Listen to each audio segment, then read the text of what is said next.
ninakuletea somo linalo kusogeza karibu na Mungu, siri ya ushindi katika pambano la kiroho. Somo linalosema siri ya ushindi katika pambano la kiroho. Somo hili lina mambo matatu tu. Jambo la kwanza katika siri ya ushindi katika pambano la kiroho, jambo la kwanza ni hili: uwe na uhusiano hai na Kristo. Uwe na uhusiano hai na Kristo. Uhusiano hai na Kristo, hiyo ndiyo siri ya kwanza. Siri ya pili, tafuta utakaso kwanza.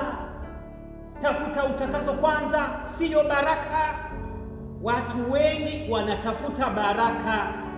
Bwana tubariki, Mungu tubariki. Wanatafuta baraka, watafuta miujiza ili wabarikiwe kwa miujiza yenye kujaa baraka na namna gani ambazo haziwezi kusaidia. Lakini tafuta utakaso. Ukitafuta utakaso unakuweka huru, maana utakaso unakuja kwa njia ya imani, unakuja kwa kumwamini Kristo na kwa damu yake umeweka msalabani. Jambo la tatu, tafuta kumjua Mungu kwanza. Tafuta kumjua Mungu kwanza.